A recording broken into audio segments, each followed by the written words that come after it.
The crisis of love does not derive from too many others, so much as from the erosion of the other. That is a quote from Korean-born German philosopher Byung Chul short book, The Agony of Eros. In this episode, Cato and I will seek to explain, elaborate, and put Han's poetic and Eastern influenced prose into more typical Western language as Catholic symbols. This exploration of Han will not be exhaustive, and more than once we may make reference to Han's other work, such as Burnout Society. If you have any questions, please feel free to comment, DM, or even read Han for yourself. See if you noticed something we missed or something we got wrong. Han is a rich author whose work speaks directly to the conditions of our servile age. That taken care of, let's evaluate the agony of Eros. Cato, my man, how are you doing? I'm doing fantastic, man. Thank you for having me over. I'm excited to talk about this.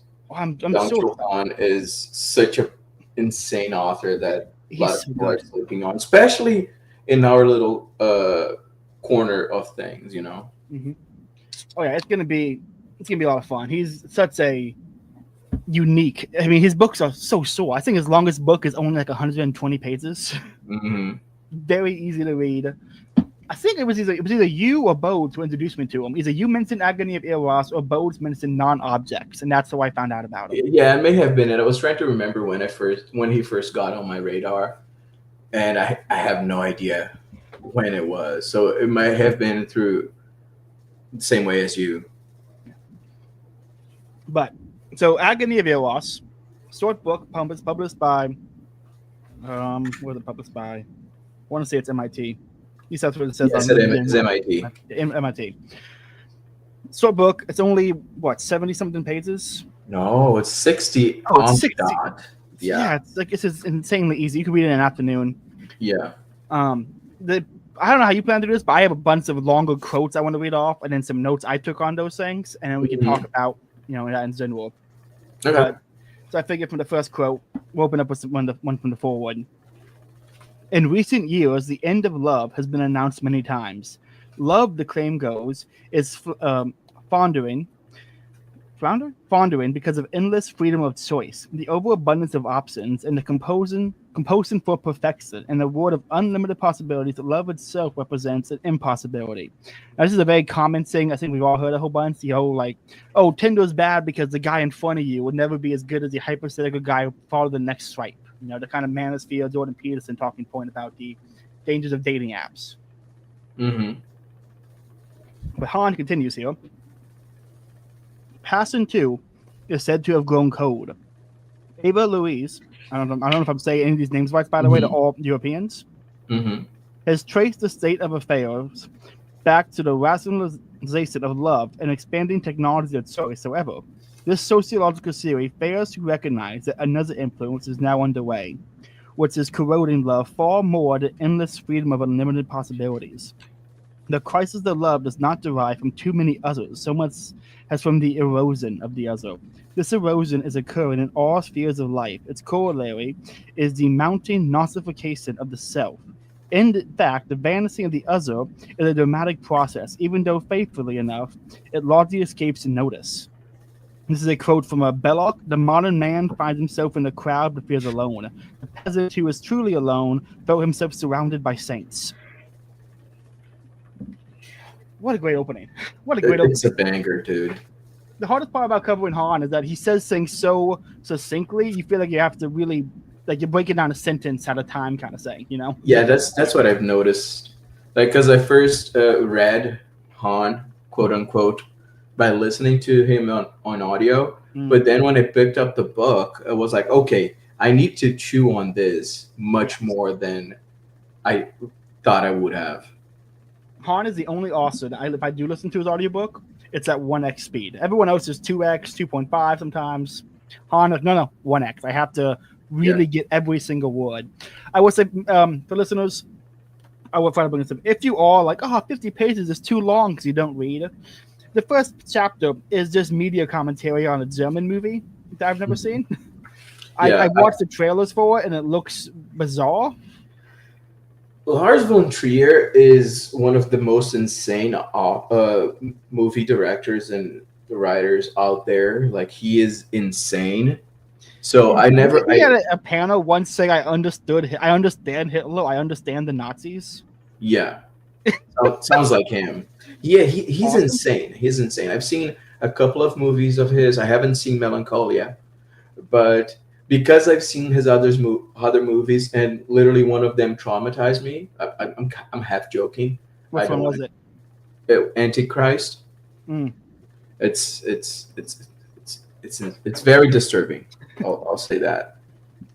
The only one I've seen scenes from was the one about the the guy building a house. Yeah. What was that one called again? Do you remember what that one was called? Oh, I don't. I'm drawing a blank, but I know which one you're talking about. We'll put it in the description later. Yeah, I absolutely love this opening to how it is like the erosion of the other. And now we're going to say, well, how is that possible? We won't interconnected today. Everyone can text their friends. Everyone can call up anybody at any time. You're always surrounded by people. In fact, the modern complaint people have is they need their alone time. So how could we have the erosion of the other when we're surrounded by others constantly? Well, Han will get into that in more in detail later. But I want to bring up, this is my note on this first passage. Mm-hmm. Anyone in the modern dating world knows the term narcissist. It is used frequently. Commonly, it appears to be used to define a person who refuses to admit they're wrong, but it begs the question on whether the person is wrong. The passivity of today in regards to truth claims will make Sextus Empiricus, Greek skeptic, blush. Any attempt at a claim to certainty is treated as arrogance. We have so imbibed the polemical version of Cartesian skepticism, where the extrinsic is never certain, the intrinsic will become certain. But to obtain a certainty of anything requires systematization. And so, psychology has become the theology of the age of the self. Oh yeah. Oh, that's a banger. That's on. I forgot what. That's not a Melancholia. No, that's my notes on it. Oh, okay, yeah, that is right. That is right, because he mentions on a later essay about theology, therapy becoming theology, and you're completely right, because, and as Han talks about it, the achievement subject, he only engages with the world in as much as the world validates him. And so even though they're surrounded by people, they can't relate to anything if that doesn't validate them, if that doesn't reaffirm their own self. So they end up alone in a crowd because they cannot see the other in the people surrounding them. They remind me very much. I make this analogy all the time, but because it's one of the most powerful analogies I've ever read. The dwarves in the last battle. Mm-hmm. They are so convinced, and the eyes got so tight and so convinced that Aslan is not real that even when they're in Aslan's country, they still believe they're in the shack, about to be eaten by a monster, because they have so convinced themselves of it that they can't open their eyes to see Aslan's country. And there's a lot of that rigid. The only thing they're certainty of is it's like the only time they're certain is in the negative. Yeah, certain about negatives, which is very strange with most liberals and leftists. The inherent understanding the ideology that the facts of human nature, the corruption, violence, starvation, all these kind of things are just kind of facts of human nature. To a leftist, these are not facts. They are contingent upon technology, that technology can solve the problems of human condition. But for some reason, I think they don't accept it as a natural part of existence. It traumatizes them, and then we have the whole everything becomes a trauma. Yeah, and this trauma, it makes them find refuge into themselves. It's all about them. It's all about them. It's all about, and that's why you see them asking for representation in media, because unless they don't see themselves on a piece of media, they can't engage with it. They can't relate to something that does not represent themselves. It's Byung Chul Han's narcissism, just straight up. A great modern example of this, everybody. Go watch Man of Steel and then go watch the new Superman trailers. Yeah, for sure. I mean, talk about a character that the whole point of Superman is the idea to strive for, and because the idea was so lofty, they hated him, and now they want the relatable Chungus. They just. It hurts my soul, dog. It hurts my soul. I know, and they can't conceive of the aspirational because the aspirational reduces them, and they can't relate to the aspirational because they can't aspire to be anything but themselves. So it's like a crab bucket mentality almost. All right, we're gonna get into the crab bucket mentality later. I got some great comments from Byung and surprisingly, Pirates of the Caribbean 2. Yes. That's gonna be a fun one. One note that I made for Melancholia, and that was something that when I first read Han, it kind of struck me, is that he talks about depression is a narcissistic malady. It derives from overwrought, pathologically distorted self-reference. The narcissistic depressive subject has exhausted itself and worn itself out. So when he talks about depression as a form of narcissism, it kind of put the brakes on me. I was like, okay, this doesn't make sense, because I was still on that mode that thinks of narcissism as someone who loves themselves, who thinks they're the best, and not someone who is deprived of the other. And one thing something that a through line in this book is that the other almost feels like a stand-in for God, because God is the ultimate other. Like, there is no other bigger than God. And I think it's Saint Dionysius the Areopagite that talks about that. The ultimate alterity of God. So one note that I made about this specific session is depression is a type of hell. Hell is a permanent separation of oneself from God. Depression is a separation of oneself from the other in front of him. Well, that's good. I like that.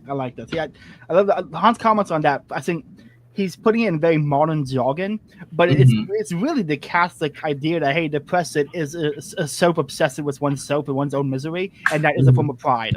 And so that then it ties back to he's taking like a Catholic understanding of it and really giving like a modern definitions and words to explain it, and it's incredible. Yeah. And he talks about Eros and depression being opposites, and it's only the first essay, but you understand that his vision of Eros and eroticism is much more grounded in classic philosophy than it is in the way people understand eroticism now, because of how the word is used colloquially. I've said it before, and I'll say it again. If you listen to this podcast, you need to be reading or listening to your Plato. You have to read your Plato. If you're going to do anything in the realm of philosophy, you have to read Plato. Yeah, sure. You can't avoid it. He is the beginning of philosophy. You have to start with Plato. Yeah. Specifically the Symposium, if you want to really get into the whole erotic nature, what is Eros, read the Symposium and then read Agony of Eros. I actually found them to be very good books to read together. Okay, here's my next quote. Yeah, go ahead. Achievement society is wholly dominated, and actually, so this one here, we kind of have to get into this a bit, because so much of Han's work is built out of his first book, which is Burnout Society. And I think you could fairly say everything he writes about following Burnout Society is this kind of explaining another factor of the Burnout Society. You know, what is the Agony of Eros is what is love in the Burnout Society. It all kind of builds around the themes of the Burnout Society. But we're not covering that one. So this one little paragraph he has here is a good little short explanation of what he means by when he talks about the Burnout Society and achievement subject. So we're going to go into that real quick, and then we'll see if it makes the audience understands when Han uses these words later in the text. What he's saying. Achievement society is wholly dominated by the modal verb can, in contrast to disciplinary society, which issues prohibitions and deploys should. After a certain point of productivity, should reaches a limit. To increase productivity, it is replaced by can, the call for motivation, initiative, and projects. Exploits more effectively than whips and commands. As an entrepreneur of the self, the achievement subject is free insofar as he or she is not subjugated to a commanding and exploiting other. However, the subject is still not really free because he or she now engages in self-exploitation and does so of his or own free will. The exploiter is the exploited. The achievement subject is perpetrator and victim in one. Auto exploitation proves much more efficient than allo exploitation because it is accompanied by a feeling of liberty. This makes possible exploitation without domination. How good is Byung? How good is he? That's such a banger. He's so good. Oh, that's. I can't. I can write for 100 years and I never get a sentence that's a paragraph that good. I mean, that's so good. I know. And every time he talks about achievement subjects, all I can think of is LinkedIn. Ooh. Like all those people who live on LinkedIn posting nonsense about how cool. And there's this insane Twitter account. It's like lunatics from LinkedIn, crazy people from LinkedIn. And it's just how those people live to frame everything into how it aggrandizes them and makes them better. It makes them better professionals. How cool they are. How big achievers they are. And every time I read him talking about the achievement subject, I'm like, oh yeah, this is the guy on LinkedIn. Oh, that is. Yeah, the LinkedIn people depress me.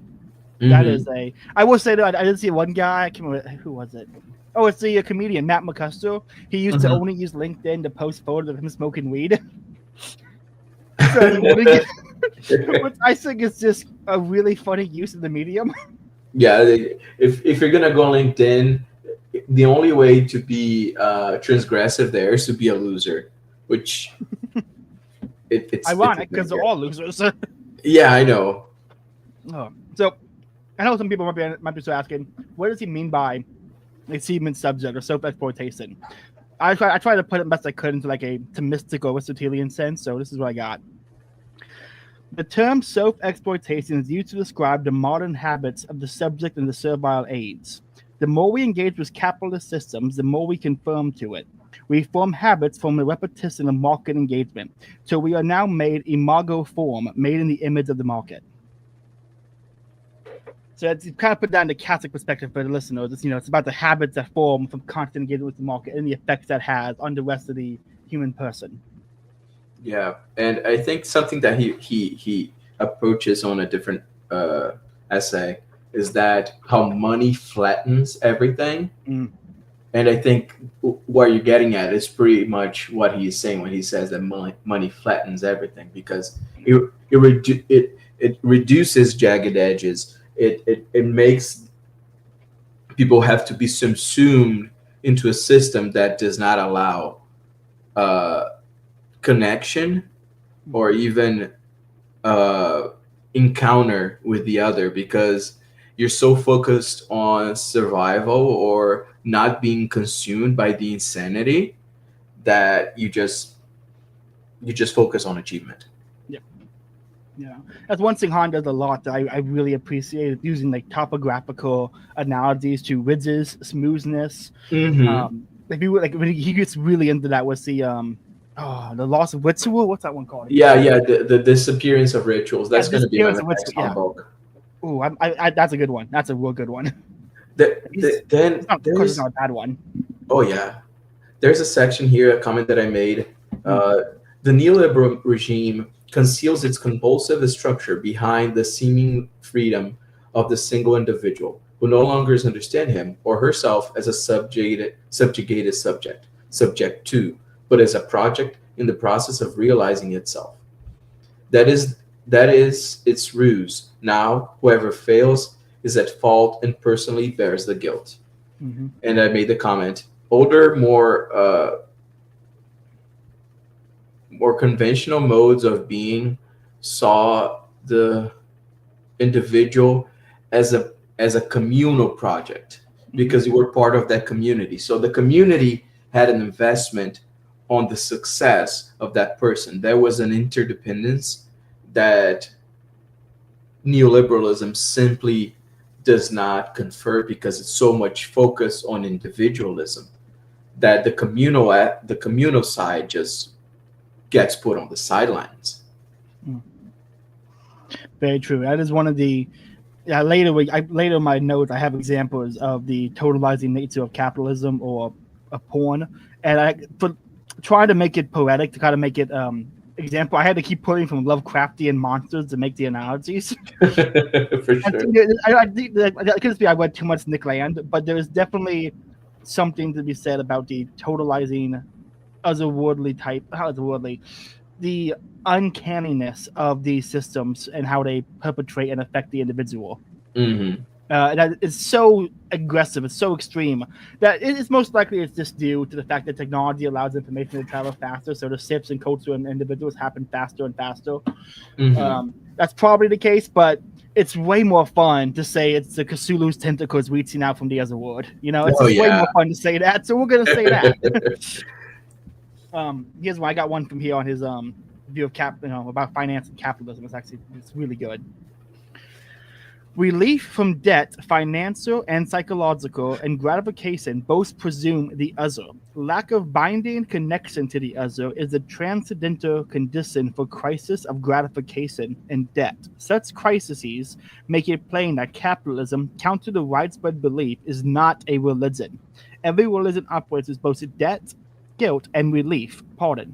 But capitalism only works with debt and default. It offers no possibility of atonement, which would free the debtor from liability. The impossibility of mitigation and atonement also account for the achievement subject's depression. Together with burnout, depression represents an unredeemable failure of ability. That is, it amounts to psychic insolvency, literally insolvency from Latin solve, signifying the impossibility of paying off a debt. So that's dude. If I could, I would have highlighted this entire paragraph because it's so good. It's such a great. This is what I love about Han. Is that why most critics of capitalism or market-based systems really just focus on on trade or on the effects of services or goods. They're like, oh, it keeps people down and stuff. But no, the real good criticism is in how it shapes cultures and communities. Yeah, how it dehumanizes people. It turns them into cogs, and the communists make a lot of times make this kind of commentary, but they always try to sneak in their presuppositions and their solutions, their prescriptions. But one thing that I appreciate about Han is that it's very hard to find what his actual, at least, is not as clear in most books for what his prescription is for everything. He's purely analytical. Yes, which is purely descriptive, and I appreciate the heck out of that because I'm tired of people trying to sneak in this prescriptions when they're making descriptions. Mm-hmm. Here's my notes from that last one. Uh-huh. The lack of atonement in modernity is not an accident. Atonement can only truly be granted in a religious sense. The unfalsifiable nature of the other always leaves a question mark on true forgiveness. Only ones who know all can offer true atonement, which leaves the false gods of paganism and the Christian God.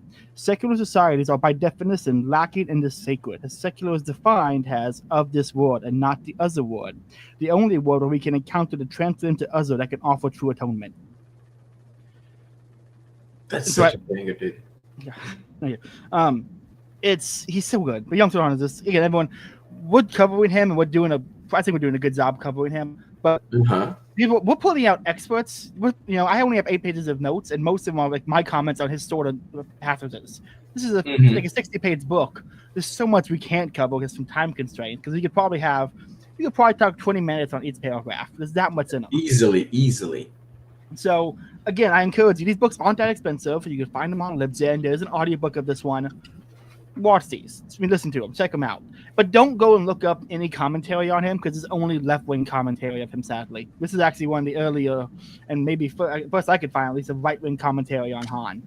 Mm-hmm. So if you're gonna find podcasts or essays and articles on him, just keep that in mind that he is really only talked about in the West by leftists. Which is a real shame because they suck so much. because they sneak in their presuppositions and their prescriptions. I mean, we're doing that too, but I mean, yeah, but we're open about You're it. right. Yeah. Like this podcast is called the Servile AIDS. I am a distributor. We are both Catholics. Yeah. This is a very openly right-wing Catholic podcast commenting on Han. Yeah. So it's a novel thing. Yeah. One thing that I commented is on this section. Today, love is being positivized into sexuality, and by the same token, subjected to a commandment to perform. And this reminded me, in my commentary on this, is sexual compatibility discourse forces sex into being a performance, into being something that you do and that you're going to excel, instead of being a unitive and procreative act. So, and that's why we have this discourse. Okay, yeah, you gotta have premarital sex, because if you don't, you're not gonna know if you're compatible. This very language of compatibility when it comes to sexuality is achievement based, is based on performance rather than the act of love, the act of giving that happens in the lovemaking. Yes, marriage is supposed to be complementary, not a compatibility. Yes, I think that's the best way to describe it. Yeah, and that's just, well, you saw him. I don't know if you saw it or not, but I got into an argument with a guy on Twitter over this. When I argued that the Beauty and the Beast lesson would be made much more powerful if Gaston was the Beast, because him and Belle actually could have complemented each other's natures and pulled each other to a more virtuous center, rather than the Beast, who just doesn't ask her to change at all and just gives her shit. Yeah. And of course, one guy in particular got really upset about that claim.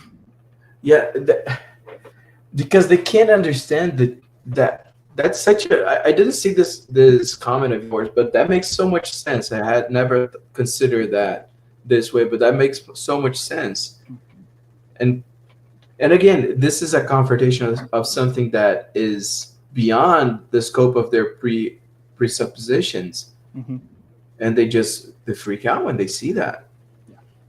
That's one of the more fun things you can do on interpersonally, which you shouldn't do because you should be nice to people and you should sort of love of Christ and all that stuff. But it is really fun just to state a historical fact or interpretation that's so far outside the norm and mode of their thinking that they literally have to just stammer about. You could basically truke them. You could truce nuke IRL conversations, and it's. I mean, I have a coworker and a cousin I work with. I love the guy to death. Work with him all the time. Great guy. But every once in a while, he'll say something that's so stupid, I have to just try to break his mind for a couple of minutes. So I asked him the other day. I said, "Hey, I'm not gonna say his name on the podcast, but hey, what's half of a minute? 30 seconds. Half of 15. 7.5. Half of that. We kept going." He said, "Well, I guess the smallest seconds we can measure are like pinkoseconds." I'm like, "That's just the smallest we can measure. It theoretically goes smaller than that." He goes, "Yeah, I guess you could you can half the space between two temporal moments evenly forever." He goes, "Yeah." I'm like, "How does time move forward at all?" And he set up for a good 30 minutes trying to answer that. And it's just, you can do things like, it's easy. A fun example of kind of just shocking someone's brain for a minute with a truc. Not even a truc, it's a fun question. That is a fun thing to do. Is you could just break people's minds. It's fun because it's honestly very easy because people don't really. They don't. Well, we'll get into this later. They don't think. They don't contemplate because they're always moving. They're always consuming. Yeah, and that's it. And consumption is not enjoyment. Yes. It's consumption. It's consumption. Even talking about consuming it, there's a almost like digestion and insertion into the self that is consumption rather than enjoyment. Enjoyment is consuming food and enjoying food are very different things. It's like the difference between scarfing McDonald's at 12 p.m. on the break at work and sitting down to eat and savor a nice steak. A great example is if you want to watch someone just consume, go watch The Whale. That's where I have to see that movie. That's just pure consumption. Yes, I haven't watched the movie, but I've seen that scene, and it's like I'm an eater. I love to eat, and I watched that. I'm like, damn, not even in my lowest moments. Oh, I am so much better than I thought I was. It's a rough scene. Actually, I have a note on the same section you were reading, but my paragraph is a bit, keeps going from where you left off. So I'm just gonna pick up where you left off and keep going. Sex means achievement and performance, and sexiness represents capital to be increased. The body with its display value has become a commodity. At the same time, the other is being sexualized into an object for procuring arousal. When otherness is stripped from the other, one cannot love, one can only consume. To this extent, the other is no longer a person. Instead, he or she has been fragmented into sexual part objects. There is no such thing as a sexual personality. This whole that's into that one. This whole notion of sexual personality, which is a great little. I mean, the line right here, and sexiness represents capital to be increased. What a great line! Yeah, I now if I go to the gym or I see women like tanning, I think how much is it about health and not just trying to increase this? I mean. Is Pilates really about? Pilates and squat racks for women really about health, or is it about increasing sexual capital? It's literally about increasing sexual capital. It's commodifying themselves. It's such. A lot of different people have made similar comments, especially in our circles, especially in like Catholics and all that, especially when they're talking about porn and all of that. But the way that Han frames it is just so more poignant than I see other people making the point, He really just like instantly nails right down to the heart of the problem, and then sums it up nails right down, and then makes a great puts it in the terms of capitalism. Is really a useful way, because I think this is I know I still have a few libertarians who listen to the podcast, but you might think a market-based economy is the most efficient way to achieve the ends of a society. That may be true, maybe the most efficient, but the social costs that come from habits formed through repetition of market engagements are not good for the individual, the society, culture, and family.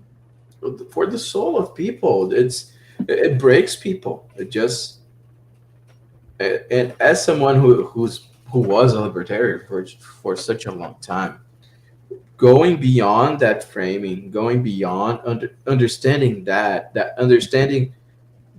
market forces and market systems are good and they're efficient, they produce good results, but that they come at a massive cost was such a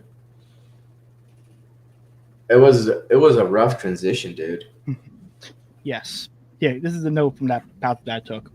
This whole path is a clear example of how the manner in which culture engages in capitalism begins to sift the culture. This is where Belloc and Chesterton understood the problem of capitalism, the servile age, is that capital is ever increasing, like Cthulhu with ever stretching tentacles, reaching out and corrupting human life, commodifying it to everyone and everything is reduced to a cost-benefit analysis. It's maybe a little nerdy to make a Lovecraftian reference for capitalism. No, but it's very appropriate. And I know the libertarians who do listen to this are going to be like, "It's not a monster." I don't care. I don't care, guys. You can believe in your libertarian. Like, I'm not arguing economics with you. Mainly because I think you have.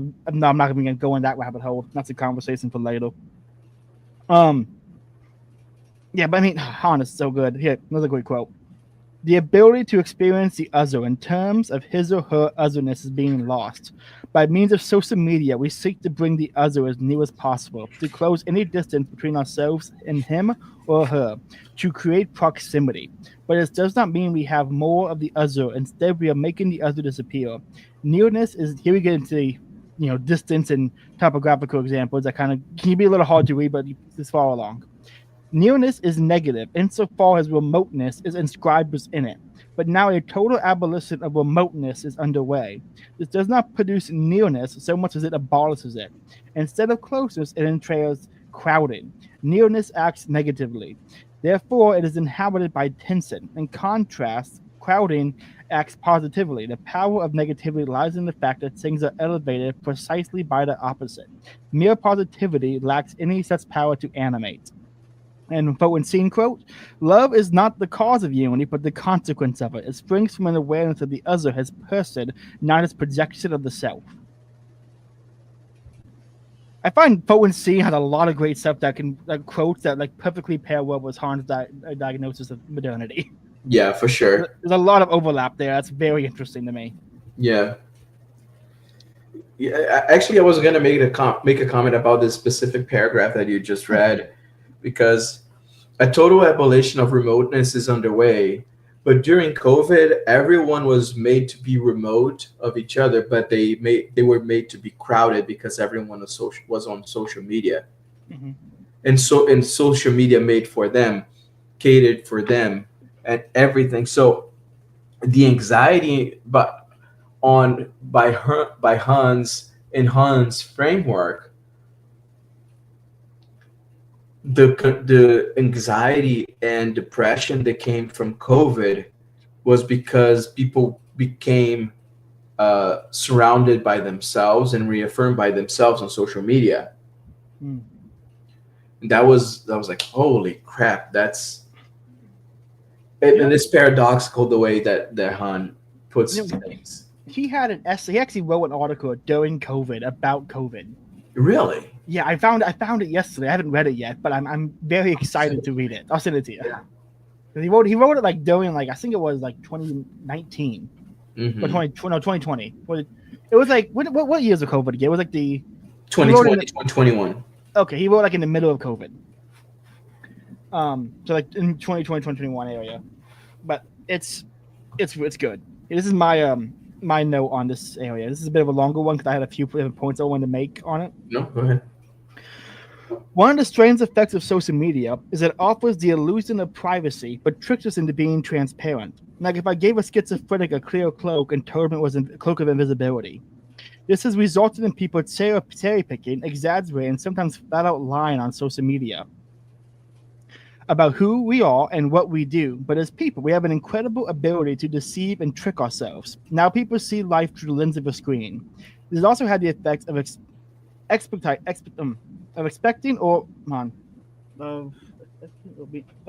or being able to learn about the other before one even has a chance to meet. Adding your socials to dating profiles, having your friends search by name, trying to find their Insta so you can learn all about them before you encounter them. Secondly, the dating app has the effect of creating a mode of dating, and the same way we have a work mode or a mode for search. The seeking of the other is now a mode, and it is always awkward to encounter the other from one mode when you are in another. Seeing a coworker at Walmart is always awkward, for example. Now, when one is approached by the other, the shock and awkwardness triggers rejection. The impossibility of knowing about the other before knowing of the other runs the risk of negativity. And in our positive, addictive world, the chances for a negative must be shunned. That's the modes of dating, and that's such a good insight, dude, because that's exactly what it is. And because when you're engaging in social media, when you got your profile on Tinder, you're trying to optimize it. You're thinking like a marketer of the self when you're putting your profile on Tinder, and it's almost like when you're trying to set up a campaign for ads on Google. You have, I have to think of my target market. I have to think of the keywords. I have to think of SEO, all that.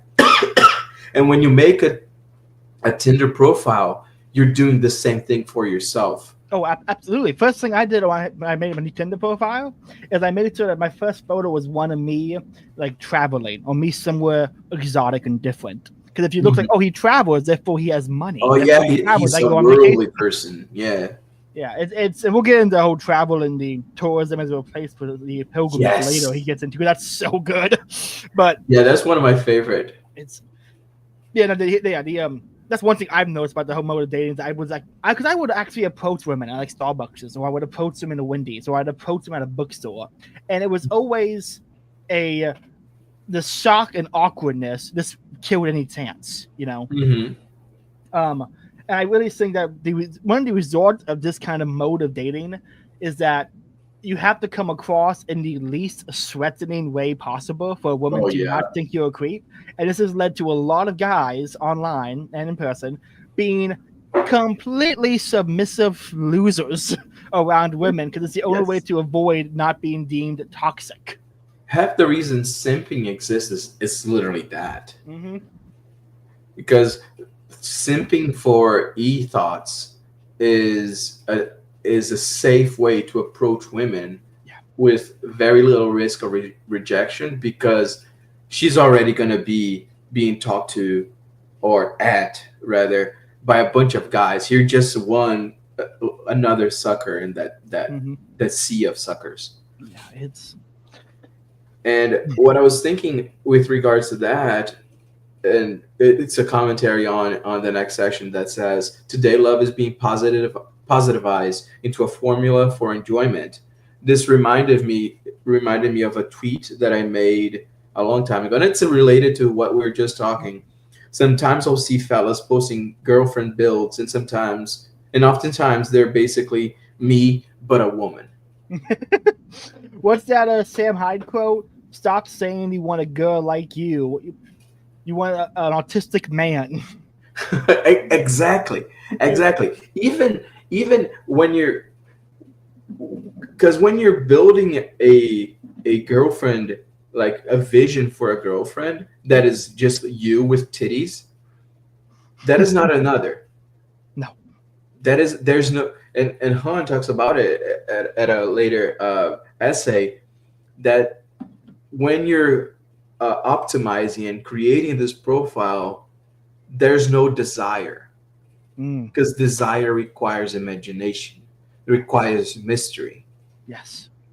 We'll get into that with the information sick lady who claims information sick imagination, which is a contradiction. Yes. Which is a great. It's if Han ever critiqued anything I said, I'd be done. He's so ruthless and quick with it, and but he's not a dick either, so it's even worse.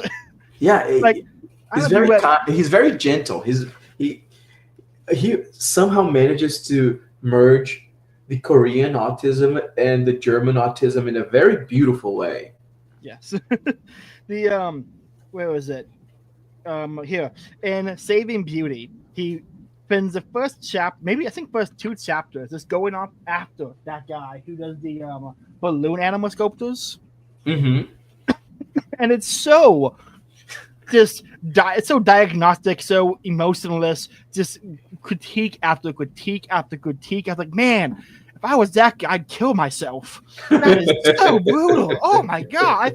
I never even heard the guy, and I felt bad for him. I'm like, oh, it's I'm gonna have to cover that. We'll have to cover that one. I'll have to cover that later. That's a great one. There's so many. He doesn't have a bad book, people. This quote unquote worst book, Psychopolitics, and it's on social media.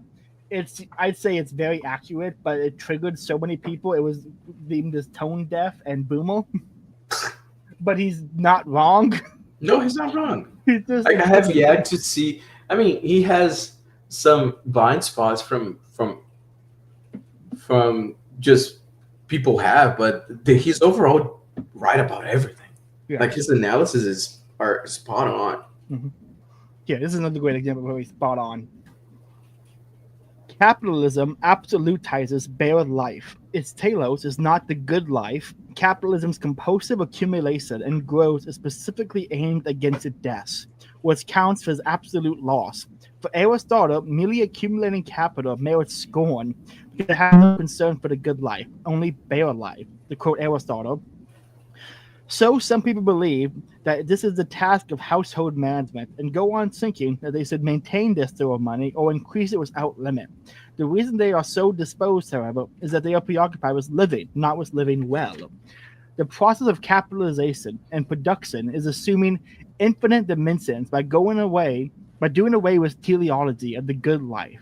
Its motion forward is speeding up more and more by losing all sense of direction. This is how capitalism becomes obscene. He's so good. Oh, it's so good. Yeah, And it took me a minute to understand what he meant by bare life. Mm. But once it settled in, it was like, oh, okay, this is the mode where you're just surviving. You're not. It's the consumption versus enjoyment. Yeah. Like when you're on bare life, you're just consuming so you can. It's. I don't remember who I saw having this conversation. It's something that I think a lot about, and it kind of touches on Han, and that the act of eating has always been a ritual. We pray before we eat. Everyone sits around the table and talks about their day. There's a ritual to having a meal, and fast food has perverted that in that you consume food only as fuel, and this disappearance of again, capitalism brought that about, and this is a disappearance of an important ritual,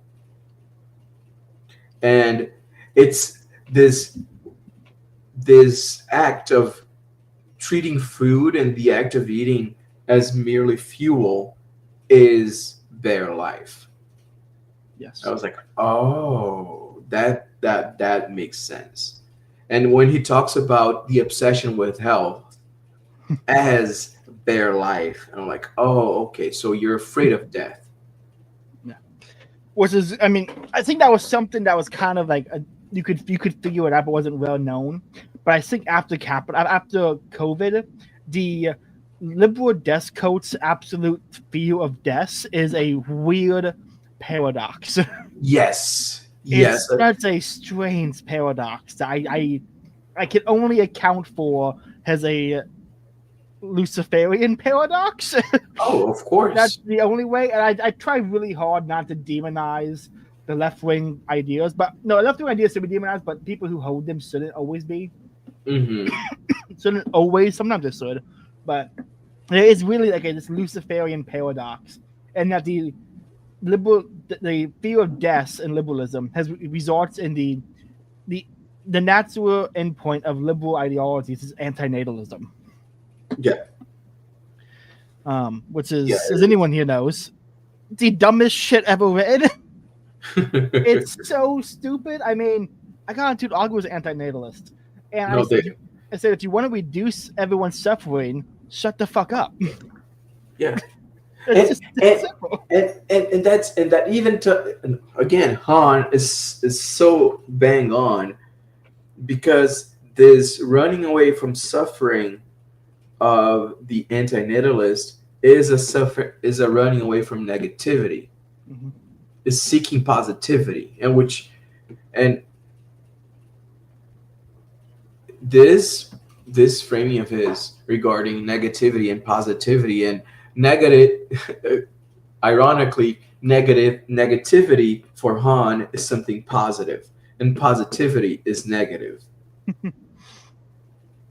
It took me a minute to understand. Okay, wait. Everything being positive is bad? What does that even mean, son? Yeah, it's the necessity of negativity, and I mean, I think we're both Catholics. We obviously don't believe that evil has to exist for good to exist. You know, we're not contrast dualist in the sense of good and evil. Sure. You know, but there is definitely something to be said in many ways that contrast is true. As in, you can't understand what light is without understanding its contrast of dark, and vice versa. Yes. And I think so much of life is just that the contrast of positivity and negativity being necessary for the growth and not for the non-deaths of individuals in culture. Yeah, and this, it's a paradox, and I think it was oh my gosh, what's his name? Randy from I think he's Garfield bot on Twitter. Oh, yeah. That guy's great. He has a Substack about the paradox of forgiveness, and he talks about how the cross is a paradox because it's two lines of that are on different directions that are intersect, they're interceding, right? So that's a visual paradox, is a striking visual paradox. And I think that's what it is, because the reconciling suffering with pleasure, consumption with enjoyment, all of that negativity with positivity, there is a dimension. It's not a dichotomy like you were saying, but there is a dimension where the chiaroscuro, the contrast makes both things more pronounced, and as you deteriorate that difference, as you dim that difference, it makes things much more boring and much more terrible, to be honest. This is my note from the last section we just read. Here, Han waves to land with the subtle recognition that capitalism has a telos. But rather than naming it or praising, worshiping in Land's case, he turns to social psychological effects of the capitalist system, making the moral point through the words of an ancient who predates any talk or conception of the capitalist system. While Aristotle has no connection to capitalism, his astute understanding of human nature permits him an eternal understanding of the tendency of money-focused individuals. The evil of the capitalist system is its totalizing nature. It forces everyone to engage in trade, and the habits of being focused on money train people into money-searching beings rather than individuals partaking of community. The community becomes both source of money and competition for money. Oh, that's so true. Yeah, that's so true. It's the stripping of the community that individualizes everyone, and that's the achievement subject, because the achievement subject, his success depends on himself, and his failure is his own. Whereas in more communal modes of being, the whole community has an investment in the success and a stake in the failure of a member of that community. It's a much more, it's a healthier way of engaging with other people, not because you're thinking of them as someone that you can extract benefit from, like the communists do, but that person is someone who is contributing and adding to your life, and their success and their failure will affect you because that person is a part of who you are, because you're part of that community, and the community is an extension of yourself. Yeah. There's a point I want to make on this. How do I put this in the best possible way? Capitalism and communism are both bad. The evils of communism are just much more apparent because of its short lifespan and its incredibly destructive nature, while the evils of capitalism are far more subversive in how they twist the individual from a community-focused being to a market-focused being. Yes. And so you can see there are definitely more positives that can come out of a capitalist system than a communist system, I would say. But just because there are positives does not mean it is a good system. It is a good thing, yes. Yeah, there are definitely good things that it does, but to say that these good things are so good, therefore it has to be the dominant system or the only system, or it has to be uncapped at all and just purely unleashed free market, like the anarcho-capitalists would say, does not mean that it's because it has good moments does not mean you have to unleash it. Yes. Next quote. The spirit would bleed to death from the wounds inflicted by the other's negativity, were it not capable of reaching a conclusion. Not every end amounts to violence. Peace is concluded. Friendship is an end unto itself. Love is an absolute end unto itself. It is absolute because it presupposes death, the surrender of the self. The true essence of love consists in giving up the consciousness of oneself, forgetting oneself and another self. And my notes on this is, the surrender of the self is today's translation of love is the willingness to sacrifice for the good of the other for their own sake. The sacrifice of one's own self-interest, a surrender of the self, is the form or sacrifice to the other takes in the aids of totalizing capitalism. Totalizing capitalism. Love, surrender of the self to the other, is like the Lord of the Rings reference, the Vale of Galadriel holding Shelob at bay. I had to throw a Lord of the Rings reference in here because of course. it has to be mentioned at least once. Every single Lord of the Rings reference. But I absolutely love his point here about the essence of true love consists in giving up the consciousness of oneself, forgetting oneself and another self. That's a very modern way to describe the sacrificial nature of love to people whose only commodity is their consciousness. Yes, and the only note I made for this section here is kenosis. It's a mirroring of Christ's self emptying. Yes, this death to self for the other and in the other and for the other's sake this section here is profoundly Christian. This is profoundly Catholic. Yes, yeah. And this is. I looked into this. The leftists who commentate on Han have no mention of any religion, and they completely ignore. This is actually the Agony of Eros is the least commented on Han work in the leftist spheres commenting on Han. I found one podcast on that was it. Everyone else goes to Burnout Society, Transparency, Non-Objects, Capitalism, Death Drive. Mm-hmm. They completely ignore the Agony of Eros, and I think it's because this is where Han's own Catholic faith shines through the most. Yes, it's 100%. Clearly a very crypto Catholic work.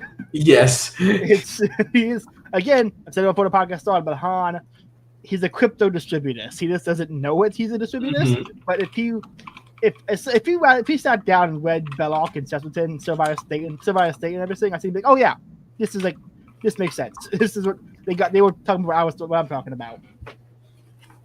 Mm-hmm. So I got some more notes here. And just a note that the last sentence on this specific paragraph says, rather it is the gift of the other, preceded by the surrender, the giving up of one's own self. That's JP2. That's Saint yes. JP2. Yes. That's that's theology of the body. That's Gaudium et Spes. Yeah, it's like, dude.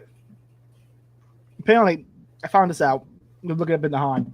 He read theology once at college, and he immediately thought of going off to be a priest.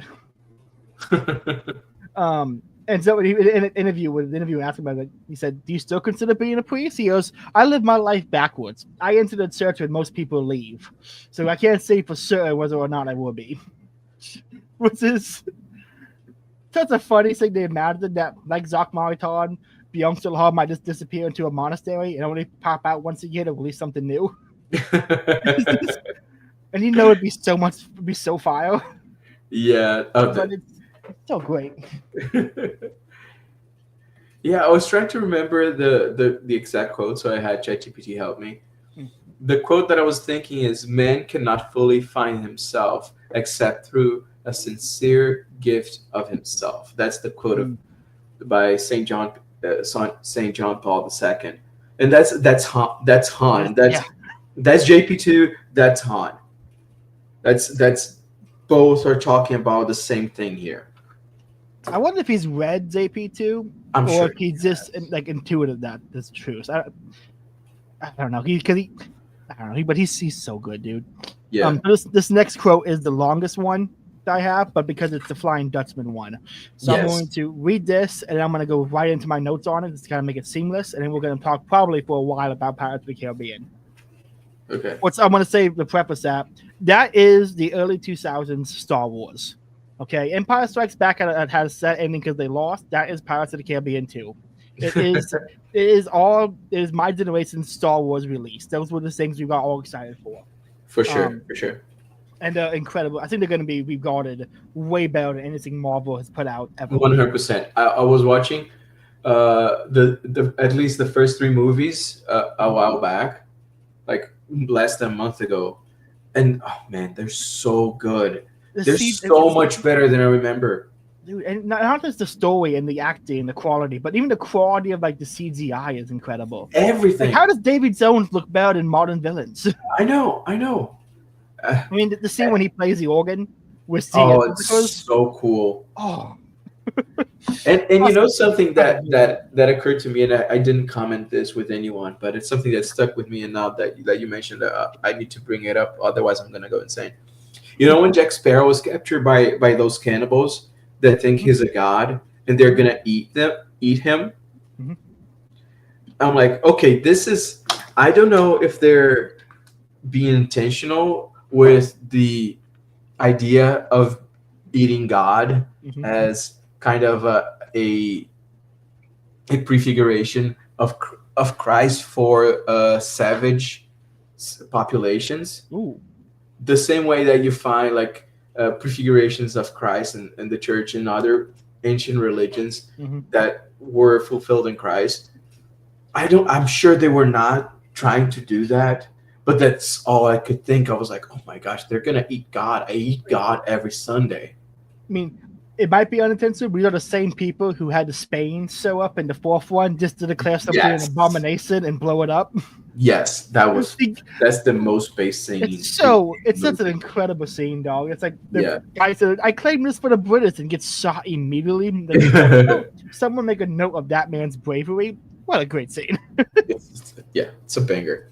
Yeah, is the longer quote that leads into the Dutchman, and then we'll go into the Pirates of the Caribbean reference I was talking about. Mm-hmm. This is a longer quote. Everyone should buckle up. Everyday life consists of discontinuities. Erotic experience opens the way to a continuity of being, where only death has the end of the discontinuity of beings can provide. In a society where everyone is entrepreneur of the self, the economy of survival reigns. It stands diametrically opposed to the non-economy of Eros and death. Neoliberalism, which is uninhabited ego, and achievement impulses constitutes a social order from which Eros has vanished entirely. The society of positivity, from which negativity has disappeared, is a society of bare life, which is dominated exclusively by the concern to make sure of survival. The face of discontinuity is a slave's life. Concern for bare life, for survival alone, strips life of all vitality, which is in fact a very complex phenomenon. Whatever is merely positive is lifeless. Negativity is essential to vitality. Something is alive only to the extent that it contains contradiction within itself. Indeed, its force is this, to hold and endure contradiction within. Thus, vitality differs from the vigor or fitness of bare life, which lacks all negativity. A survivor is like the undead, too dead to live and too alive to die. The Flying Dutchman ships managed by the undead, according to legend, offer an analogy to contemporary burnout society. The Dutchman, flying like an arrow without aim, without rest, without peace, is like today's exhausted and depressive achievement subject, whose freedom amounts to being condemned to perpetual self-exploitation. Capitalist production is aimless too, and it no longer has any concern for the good life. The Dutchman is undead, unable to either live or to die, damned to journey eternally in the inferno of the same, yet yearns for an apocalypse that would set him free from torment. Here are my notes. There is so much to say here, but I think this is what made Disney's Pirates of the Caribbean so good. Davy Jones is trapped on a Dutchman because of love. Calypso betrayed him, causing him to cut out his own heart because love is just too painful. Will goes on the Dutchman because of love of Elizabeth, but becomes trapped and forced to captain the ship for all eternity. The logic of the Dutchman is in the servile age. Even sacrifice for the other can be bound to the servile age. Even noble love can be flattened. Bootstrap Bill sells his eternity to the Dutchman as a sacrifice for his son, becoming so flat that he is fused to the ship, not in a metaphorical but literal way. The Dutchman's crew are those that are there because of death at sea. Today we are all crew members drowning in the whirlpool of the same. And as one begins to pour themselves out of the whirlpool, we are poured back in by the judgment of others. Part of the crew, part of the ship becomes the mantra of the self-enslaved. Holy cow, that's so true. Yeah, that movie's so good, dog. It's every scene with the Dutchman, and I mean, was there a better example of Byung Han's flattening series than Bootstrap Bill literally being fused to the whole of the Dutchman? Yes. I mean, it's a surrendering of the self that is not out of love. You're just being consumed by the same, that you become that thing that surrounds you. That's such a powerful comparison. It's Because such I think a great movie. and that's the thing about the way he talks about bare life and how that it flattens and makes everything, it drowns people in sameness, and the bootstrap bill comparison you made. And the big takeaway for me about bare life is that it's almost like a form of asceticism without transcendence. Ooh, I like that. I like Like, keep going. That's good. yeah, because like I was thinking of a person who's obsessed with health. They're making all these sacrifices. They're not eating certain foods. They're doing these crazy workout regimens. They're sleeping this. They have oh, my phone, I'm gonna turn it off at 9 because I'm sleeping 10 and I don't want to have blue light and blah blah blah. They're making all these concessions. They're making all these sacrifices, which that is an ascetic life. Mm-hmm. Like monks, they have a regimen for food, for the time to do things. It's all regimented, but it's not transcendental because it's just for me, for avoiding death, to becoming healthier. And and just the one last comment that was an earlier note. I don't remember which section, but about sameness. And this is something that I don't think the libs would ever talk about when they're talking about Han in specific, in relation to the agony of Eros, and is that one thing that you can draw from his conception of love requiring another is that causes a lot of problems when you talk about homosexuality. Because men and women are fundamentally and ontologically different. Mm-hmm. So two men, just by virtue of being two men, by being the two ontological sames, there's no sameness. It's narcissism. And I'm like, oh, I don't think the lips would ever get to this. Yeah, no, to go on. That's a good point. They would never get to that. Because we have the whole flattening of all genders into the same, because it's all whatever you feel like being, which is such a whatever. Even my shit-lib philosophy professor at college was kind of like, this is a dumb idea. He said my nephew is well, I guess now my niece. He thinks it's a woman. Like he was very straight up. I'm like, oh, he does not give a shit. he's a good fun guy. Okay, well, let's get into Byung Chul on porn. Porn, that's a banger. This is where he gets fire lines. Like here, I'm gonna read his little opening here. Porn is a matter of bare life on display, the antagonist of Eros. It annihilates even sexuality. In this respect, it is more effective than morality. Sexuality does not fade into sublimation, repressed in morality, but fades much more surely into a more sexual than sex. Pornography, derives its appeal from the anticipation of dead sex and living sexuality. What is obscene about pornography is not its excess of sex, but the fact that it contains no sex at all. Today's sexuality is not threatened by that of pure reason, which puritanically avoids sex as something dirty, but by pornography. Porn is not sex in virtue of space. Today, even real sex is turning into porn. Damn, he's so good. I don't even know where to begin, man. There's so much there. I mean,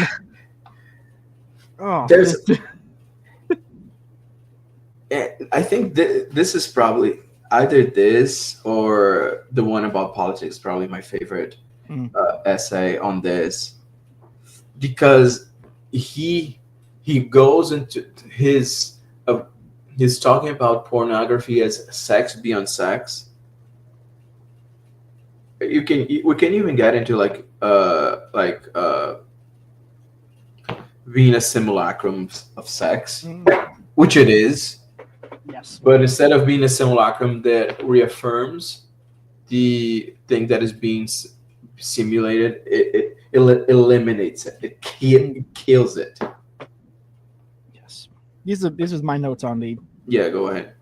The evil of porn is that it rapidly dehumanizes the other and demeans the pleasure. Every act of viewing porn is that of the ultimate narcissist, engaged in a complete denial of the other for the pleasure of self-gratification. While those involved in the industry are like cultists in a Lovecraftian nightmare, offering up the souls of both viewer and actor to sub-Nigras so she can birth 1,000 young, releasing porn-addled minds with soulless bodies into society. That's so true. So true. That's literally what it is. That's literally what it is. It's, this is one thing I've been really wanting to, because you see a split when people come to online talking about porn, whether it's do you blame the actress that produces it or the person who watches it? And it's a dumb dichotomy. It is a dumb dichotomy. But it's like same thing. Like, do you blame the drug dealer or do you blame the drug addict? Exactly. You know, it's a dumb dichotomy. But really, the people who should be blamed is those running it. But we're gonna move from that topic because this is on YouTube. Yes. We're not gonna ask that question. Who owns Pornhub again? We're not gonna ask that one. Nope. But yeah, what I love about Hans statement right here is the what is obscene about pornography is not the excess of sex, but the fact that it contains no sex at all. That's one of his paradoxes, the way that, but once you're reading it, it makes perfect sense. But when you talk about it in isolation, it's insane. Yeah, it's. And what make the comment that I made here is about AI girlfriends, because AI girlfriends, they go beyond pornography, in that there is no human element at all. It's all self, all the way down. It's like I said here, you know, every act of porn of viewing is your act of ultimate narcissistic act. AI girlfriend's even more narcissistic. You're creating a simulacrum of your ideal. I mean, this is worse than what's that C.S. Lewis quote? Like, the dangers of masturbation is that there's the harem of women in your head are always prettier than the ones in reality. Now we don't even have the harem of imagination. You can literally create a harem of AI girlfriends who reflect your exact imagined desires, but there's no desires because it's just you. It's just there's a interactivity that your imagination simply doesn't have. I'm really worried. Yeah, same. The more people do that, we're habit-forming beings. You know, everything we do forms a habit. Yeah. What is dating going to look like in 15 years when the habits of the young have been learning to flirt with AI girlfriends? Oh, they say the average age a kid finds porn is 9 now. What age is what age do you think what age do you think will be the norm in 15 years for someone having an AI girlfriend? Oh, I don't even want to think about it. It's a depressing question. And what would the dating? I hate using the word dating market because it commodifies it, but that's what it is, unfortunately. What does the dating market look like in a world where everyone is trained on flirting, not through movies or observing of others flirting, but through the text they send their AI girlfriend? Yeah. Oh, it's gonna be. Yeah. It's. I mean, we talk about today about the boomers have no idea how to really communicate the issues of the dating market to younger people because they just say, why don't you just go to church and find church is the wife factory? Why don't you just go there? Not understanding anything about the modern world. Oh, it's going to be 10 times worse. It's going to be so worse. I mean, a millennial parent with a Zen Alpha kid who has like 15 different AI girlfriends for different moods he's in. I mean, it's crazy. Yeah, it's depressing. It's 100%. We gotta do something. I don't know what the solution is to AI. I tend to be in the camp of it's too late. Yeah, I think it's too late, and it shouldn't ever have gone to public. That it should have kept as something for people to study, but cat's out of the bag. Yeah. Yeah, it's the problem of mass literacy, but 10 times worse. Yeah. The mass proliferation of AI to normies would be a disaster for everyone. Oh, it's gonna be a nuclear level event, like a literal tragedy. Yeah. I mean, those AI girlfriend things, those I'll see the ads for them, and apparently they can text you even when you're not on the app. Mm-hmm. Which that bugs me more than anything. I think is that how we have to cooperate with machines now.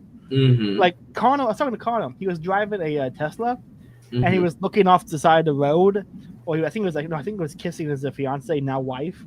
And the AI of the vehicle was like, "Hey, if you seem to look away from the wheel while driving, we will deactivate the self-driving feature permanently." Oh snap! It's like he's like, "I own this vehicle. What the fuck is this AI telling me what to do?"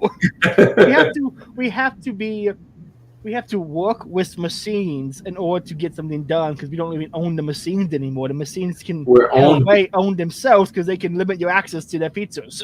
Yeah, we're owned by them more. I hate it so much. Yeah. Anyone listening, build your local community up, get in touch with your community, and see if you can. The same way we have states that have banned Pornhub, see if you can have states that can ban AI, or at least use this for AI. Yes. That kind of conversational AI, that kind of stuff. Yeah, it's a shame TOC canceled My Friend's Addiction. I would have loved to have seen a guy who's addicted to his AI girlfriends. Oh, dude, fascinating. It's the movie Her. Have you seen it? I have not. I've not seen Her, and I have not seen Laws in the Weird Girl either. For another example of a guy attached to a love. Yeah, Her is crazy. It's a quirky, like kind of film, like an indie movie. It's pretty good, but the premise is bananas. That's for sure. Yeah, I'll have to look it up. Huh, okay, let me write that down. That's going to be a random note. I'm going to look at it later and go, what the fuck did I write down Her for? Who is she? Oh, okay, here we go. This is a note on his Agumon. No, Agabin? Agambin, thank you.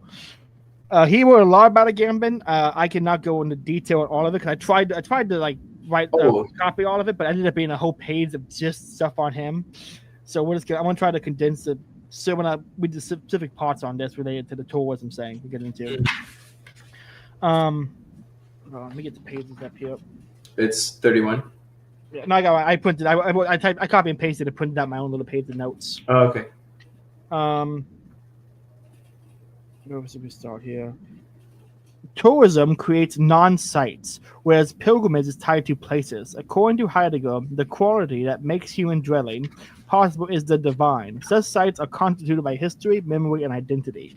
These same features are missing in the non-sites of tourism, where people pass by instead of lingering and spending time. Likewise, Agamben seeks to understand nakedness beyond the dispositive of theology, that is beyond the prestige of grace and chimeras of corrupt nature. He claims that exhibition offers an excellent opportunity to profane nudity. Quote from him, I think. No, sorry, not quote from him. Han. However, nudity that is displaced without secrecy or expression approaches pornographic bareness. What is more, the pornographic face is nothing. It has no expressivity or mystery, from one figure to the other, from seduction to love, then to desire. Sexuality, finally, to pure and simple porno. The further you go, the closer you come to the lesser secret, the smaller enigma. In contrast, the erotic is never free of secrecy. How do you say his name again? Agamben. Contra Agamben, a face loaded with exhibition value to the point of bursting promises no new collective use of sexuality. Instead, exhibition destroys any and all possibilities for erotic communication. A naked face without mystery or expression, reduced simply to being on display, is obscene and pornographic. Capitalism is aggravating the pornographication of society by making everything a commodity and putting it on display. Knowing no other use for sexuality, it profanes Eros into porn. On this score, Agamben's profanation amounts to just so much profanity. Dude, He's so good. you know what my commentary I made on this section? What? Sabrina Carpenter versus Lana Del Rey. Oh, so true. So true, King. That is a beautiful analogy. and it's the precise, and we've talked about that, but it's the precise reason why Sabrina Carpenter, like the dudes, you just don't like her. Yeah, I mean, she's good looking, but she's not attractive. She was better as a brunette with all that drag makeup on her face. Yeah, because she is hypersexualized. She is pornographic. She's not mysterious. There's no mystery there. It's all there. And you know what? I was remembering. You remember Belle Delphine? Yes. She sold bathwater, didn't she? She sold her bathwater? Yeah, that's the bathwater girl. I remember someone telling me that when she blew up, she never showed anything. And that's the reason why she blew up. Because she, for all her demerits and her degeneracy that she needs to repent of and go to church, she knew that the mystery was something that she could capitalize on. Of course, she was selling herself, and that's a shame. Yeah, she's part of the problem as far as we go and Han goes. There is something the preservation of the mystery that Sabrina doesn't and that Lana does. Yes, this is why this would be a weird analogy. The TikTok girl who shows less skin is more attractive than the Twitter whore who will post a full porno in your comment section of the bot. Exactly. Because there is at least this is why I got this conversation with Jay, and I said that women look better in fall than in summer because more is left to the imagination. Yes, that is very true. That is very true. And of course, he's from Miami. There's never anything left to the imagination there. Yeah. That is a city of skin. Even the jokes about, oh, she showed her ankle, like from like Victorian morality, and prudence. There is a truth to that, and that when she's covered, I have a poster by Toulouse-Lautrec in front of me right now with a woman dressed like she's from 1910s, and she got the whole getup. And I'm thinking that, okay, showing the ankle, there's a preservation of the mystery, but there's a revelation there.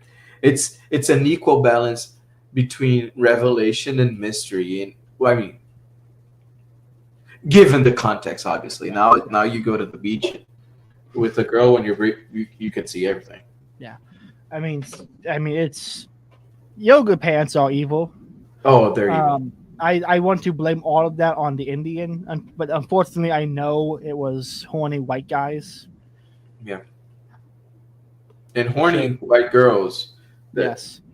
I still think one of the greatest tweets ever put out was your tweet on the horny salmon. If anyone doesn't know, a salmon will look different when it's mating, and it looks like a monster. It does look. Your great point was that men do this too. You just can't see it. Yeah, it's how a horny person looks spiritually. Yes, and you can see it. I don't like to put too much stock into physiognomy. Obviously, online I do, but I try not to. Yeah, of course. But there is something to be said for the physical effects sin has on the body. Father Sadlerberger talks about this, that the habit of sin will begin to form the body as the soul is privated in certain ways, or engaged in certain private acts in certain ways. The body that is containing the soul, or formed by the soul, begins to sift to represent the sins one commits. That is obviously true, and you could see it in the. You ever walk by a pride parade and see the eyes? Oh, there's nothing there. There's nothing there. And when you see those libs on TikTok, not the Twitter account, and they're screaming and they're rage, it's a rage that has no passion. It's just resentment. Where did Han get into that? 'Cause I know we talked about the where was it? The thing about anger and leads to annoyance. Now, where was that at? Oh, that was shoot, such a great point. Where was that one at? Let me see if I can find it. Oh, let's see if I can find it.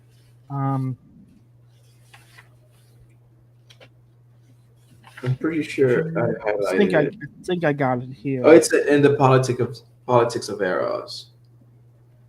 But now it is increasingly yielding. Okay, hang on.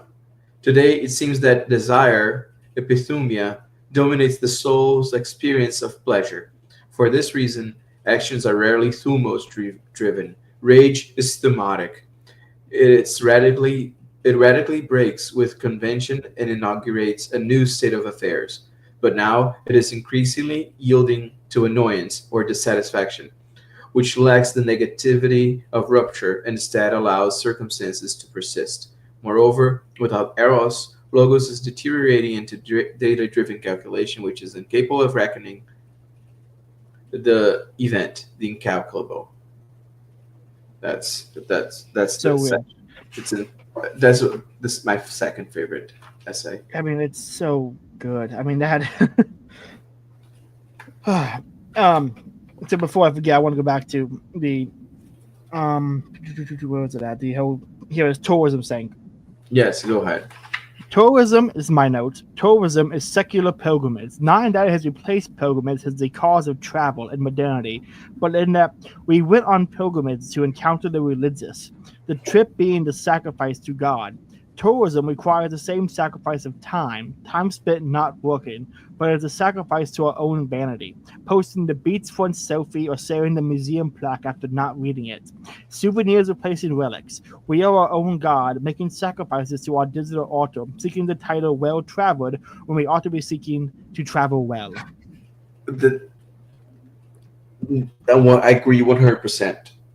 And I've had that realization like in the past during trips that this is the equivalent of a pilgrimage, because spending 6 hours on a stupid airport is the same, it serves the same function as walking from one religious site to the other.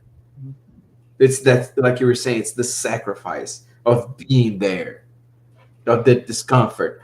Like airplanes are not comfortable, are uncomfortable, and being in the airport is unpleasant. There's a lot of ugly people. There's a lot of women without bras. There's a lot of slobbishly dressed people, and it's not a good experience. Don't even get me started on the slob dressing. When did we normalize wearing pajamas everywhere? I'll tell you why, but it's gonna sound racist. I know. We all know it. We all know who started that trend. The slides and the pajama bottoms as you go into Walmart. We all know who started that one. Nope, I'm not going to get into that. They're made in the image of God too. Imago Dei. Imago Dei, yep. You gotta keep that in mind. As hard as it is. Here's another great one from Han. Today's computerized high-definition imagery eliminates vagueness and ambiguity. Yet fantasy inhabits spaces that is undefined. Think of Tom Bombadil. If he was explained, he wouldn't be whimsical. Exactly. Information and fantasy are opposing forces. This is actually why I argue Game of Thrones is not a fantasy book. There's no mystery. There's no mystery. Are opposing forces. Consequently, there is no such thing as information sick imagination, incapable of idealizing the other. The construction of the other does not depend on whether more or less information is available. Only the negativity of withdrawal brings forth the other in its atropic otherness. It lends the other to a higher plane of being, beyond idealization or ovulation. Overvaluation. Information as such is positivity that leads to dismantling of the other's negativity. And here's my notes to explain it to people who maybe don't understand it. Here's another example where I talked about before when the aids of easy to gather information. The mystery of the other is lost. To make an analogy, travel before the events in a map quest and GPS systems on our phone and cars, you would have an atlas, a map to refer to for directions. You wouldn't know how many. You would know the names of the road and the numbers on the highway, but not where nearest McDonald's is. You would pass by a sign advertising something fun, and you could pull off and explore it. Today we map out, we search along routes, we know exactly the kind of places we will go when we get there. The mystery and thus the wonder of uncertainty in travel now eludes us. Same in relation to dating. Getting to know the other and finding out what kind of music they like spontaneously is now lost. The Spotify Wrapped in my top 10 songs little off social medias. That's so true. That's so true. Han is so good, dog. Han is one of the guys. The moment I read him, I guess I've been thinking this for years. Thank you, words. Thank you, Han. Thank you for putting that thought that I had in my stupid head into words. Thank you. It's because, and I think that's what you were just talking about. Is just so true in that. It's just. Can you read the last section again? My quote will be on Han's quote. Yours. Okay. What was it here? Yeah. In relation to dating, getting to know the other and finding out what kind of music they like spontaneously is now lost. The Spotify Wrapped in my top 10 songs little are socials. Didn't MySpace literally have a section where you can list your top 10 songs? No, you had you. It was the top 8 favorite people, which is 8 favorite people. Okay. I also know Tinder. You can now link your Spotify to it, and people can probe your Spotify along with your Tinder profile, because we have to know everything. Everything. There's no mystery. There's no. It's full transparency. It's horrible. It's horrible. Speaking, I didn't make this point earlier, but I want to make this before I forget.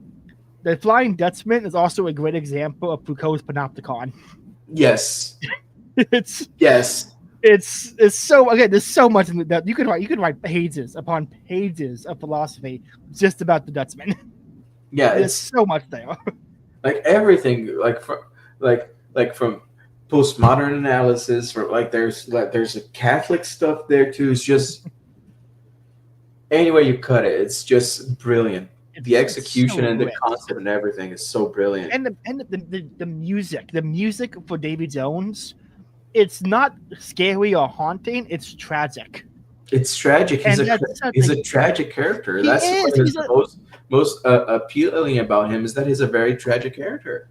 My favorite scene in the Pirates movies is the third one, when it starts to rain and the rain hits his face and you hear him mutter Calypso, and then he screams and raids and his tentacles twirl everywhere. It's so good. Anyone listening, go and rewatch Pirates of the Caribbean 1, 2, and 3. Those are some. And it just reminded me something that can be related to Han as well, when he was talking about the love is the encounter of the other, and you receive the gift of the other in return that reaffirms the self. And I remember that scene when Calypso. She is in jail, and he approaches her, and she puts her hand on his face, and he goes back to being his human self. Like that connection with between the lover and the beloved, and when the beloved reaches back, restores the lover into his own self. It's, oh my gosh, that's so much there. It hadn't even occurred to me until now that's what's happening. Wow, man! The self gift of the lover to the beloved reaffirms that. Oh my God, they were cooking, dog. They were. That's lightning in the bottle. Yeah, Disney, man. Back when Disney was cooking, they were cooking. They were cooking, dude. I mean, we all know what happened, and it's tragic. But I haven't given up on Disney, actually. I still think they can be saved. Dude, with the right direction, with the right people at the helm, with the right mindset, and if somehow there's a new thing that they don't have. The problem is the stakeholders. I think that's the big problem, is that their business model requires them to do what the stakeholders want, so they always play it safe because it's what the stakeholders would have wanted, and so they don't take risks. And that's why everything sucks, because everything is afraid of taking risks. I want to know again, no negativity. No negativity, exactly. There's the mystery of putting yourself out there with a different product is gone. Yeah. A great example, because I've been into the people that were a positivity obsessed society who was terrified of negative, and people will say, okay, you're exaggerating. I'm like, no one says you fail at life. We all say you don't succeed. Yes. We paint even failure in terms of the absence of positivity, not in the reality of the negativity. Mm-hmm. Is there a better example of the proof No. of the positivity addicted society we inhabit? No, there's even the relationship with suffering. Everything is just positive. Ooh, okay, I got one more note, and that's it. And before we go into the last one to wrap it up with, Okay. Is there anything you want to get into or comment on before we go to the end? Sure. Go ahead. Okay. In a letter to his wife, Martin Heidegger wrote, "The others sing and say inseparable in a different way, for my love for you and for my thinking is difficult to say. I call it Eros, the oldest of the gods. According to Parmenides, the beat of the gods' wings moves me every time I take a substantial step in my thinking and venture onto untrodden paths. It moves me perhaps more powerfully and uncannily than others when something long intuited is to be led across into the realm of the sayable, and what has been said must after all be left in solitude for a long time to come. To live up to this purely and yet retain what is ours, to follow the flight and yet return home safely, to accomplish both things is equally essential and pertinent. This is where I fail too easily, and then either stray into pure sensuality or try to force the unforceable through sheer work." Heidegger is such a great writer. That he is. He's a good. There's a reason he was going to be a poet. He's so good. So eloquent. I absolutely love that, and I'll wrap this up. I'll get into the rest of the notes because it's all on Heidegger and more specifically on Socrates. Mm-hmm. Heidegger speaks of the end of sheer or mere work into what's sinking the grades when it is not driven by Eros to venture down untrodden paths. Into the incalculable, sinking grows more powerful and uncannier when moved by the beating wings of Eros. Again, anyone listening, go read Plato's Symposium. One of the great points it makes is that about the erotic dialogue in which two people are coming together. You have the love of one person.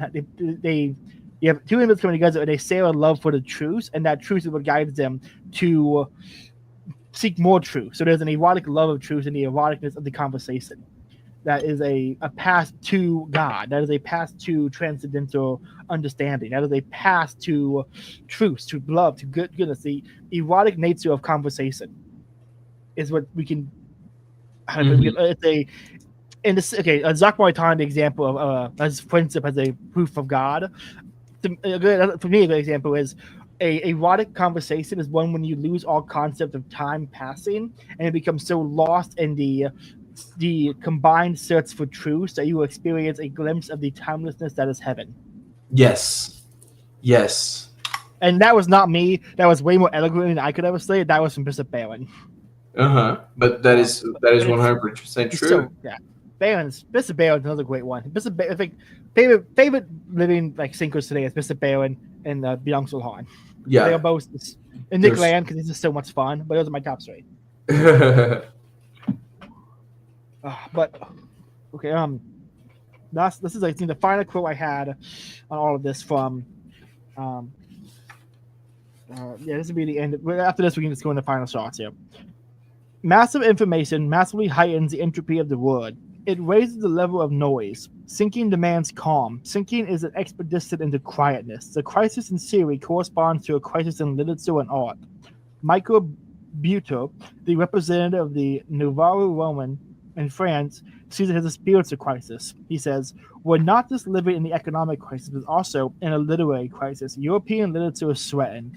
What we've now experienced in Europe is a crisis of spirit." When asked how one may recognize as much, Goethe responds, "For the last 10 or 20 years, almost nothing has been happening in literature. There's a tide of publications, but an intellectual standstill. The reason is a crisis of communication. The new means of communication are remarkable, but they cause tremendous noise." So true. So true. So much so that when I see people talking about, okay, when you're watching the news and following the feed to learn what's happening, you have to filter the noise and the signal, blah blah blah. That's literally why. Because there's so much there. Yeah, it's an over. I think it was who was it? Prudentialist made this point, or McIntyre. So it was trying to do accurate or fair news during any wartime event is almost impossible because the information is changing so rapidly, and you can't trust any of the information you're seeing as being factual, because that's what they want. They want the information that's been to their side, and everyone has their own biases that can be warped into what you accept and don't accept, because there's just too much noise for thought. Is like you said? Yeah, sinking is an expedition into quietness. What a great! I mean, that's such a great line. Yeah. And not to toot my own horn, but anyone wants to kind of get into the importance of quietness and boredom, I recommend my essay on mental wandering and boredom on the Substack. I'll link it in the description. Yeah, you should subscribe to the Substack. It's a great Substack. We have a lot of great articles. Anyone listen again, I don't like promoting my own writing because I think it's cringe and I hate self-promoting things. But my the essay, three things in this, basically three things everything we talked about today. My essays are very much written, inspired, all of them by Byung, except for one on the Dark Marathon. But so anyone listen, if you enjoyed the comments today, if you enjoyed this episode, go to Substack and find the Wally essay and the Wandering and Boredom essays. If you want to kind of understand more of the Byung thought applied to boredom and media like Wally. But Kato, any final thoughts or comments or things you want to? Because we've gone for 140. We've gone for an hour and 40 minutes. Way longer than I thought we were going to, but I kind of figured this would be the case because you can't talk about Han in any kind of brief. Oh no, you can't keep it brief. Yeah. Okay, the one last comment that I have is on the very last page, and it's where the daimonic nature of Socratic discourse derives from the negativity of utopia, yet it does not end in aporia. Counter to tradition, Plato made Poros the father of Eros. Poros means way. Although thinking ventures onto uncharted terrain, it does not get lost there. Because of his parentage, Eros shows the way. Here's my thinking about this, and it's like I said, because he is Catholic, the whole Eros thing is also the whole encounter with the other, love Eros as encounter with the other, the necessity of the other for Eros. It is almost like a type of yearning for God, and the necessitation of God, because God, like I said earlier, God is the ultimate other. Yes. There's no other more other than God. And when you love other, when there is Eros with the other, you're acknowledging that there is another. It's a relation. It's that relationship where it's small.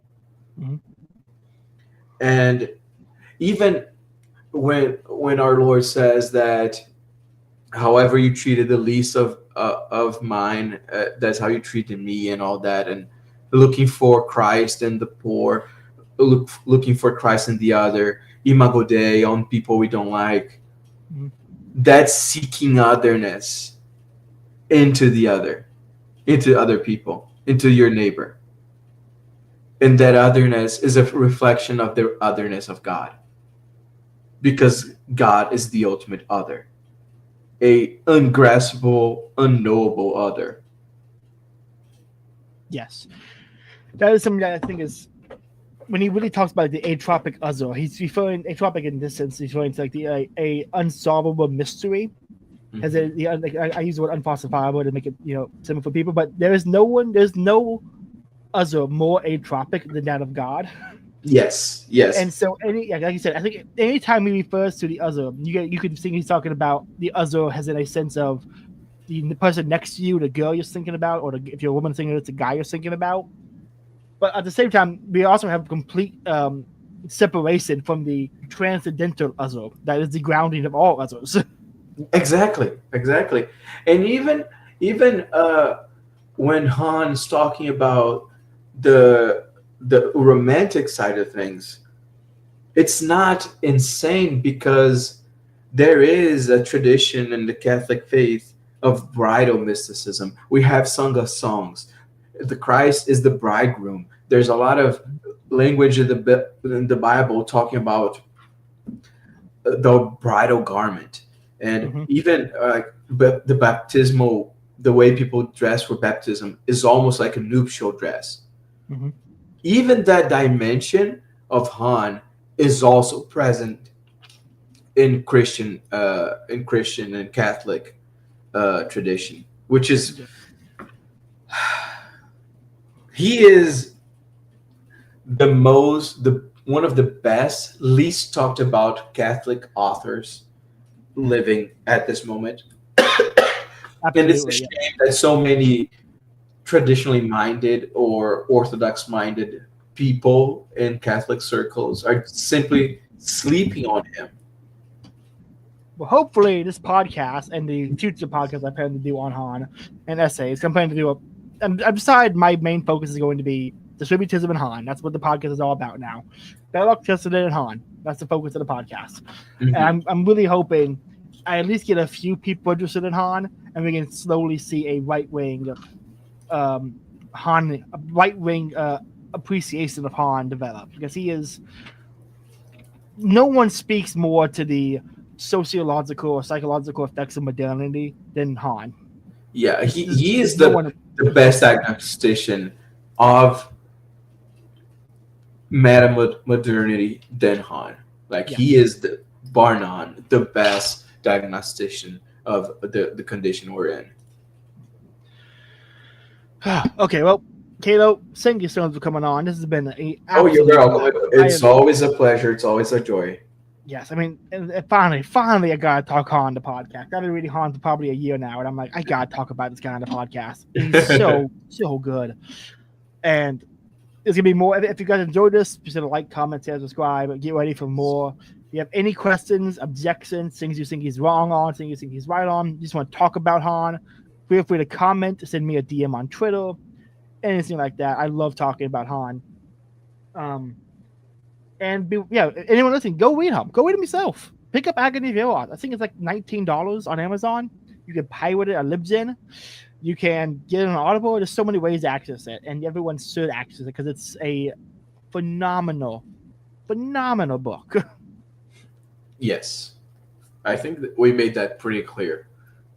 I mean, there's been so many great moments in this one. I mean, and again, his Dutchman analogy. Yeah, it's so good. Yeah, it's peak. I was really worried when we started recording this. I'm like, man, someone in this podcast is just getting us reading Han quotes going, man, he's great, isn't he? And then moving on to another Han quote because it's so hard to cut. He's so... You don't really add much to Han. You can't just explain what he's saying in different ways. Yes. He's so succinct in his explanations. But anyway, Cato, where can people find you at if they want to, follow anything you do? You can find me on X, just Cato, _Cato. That's it. I have a YouTube channel, but it's pretty dead right now. Probably gonna do something. I have some ideas cooking up, but I don't know how that's gonna come about. But not gonna make any promises. Okay. But yeah, just find me on Twitter. Send me a follow request. Talk to me. I don't know. Links will be in the description. Everyone, thank you so much for listening. Have a good night. Good night, guys.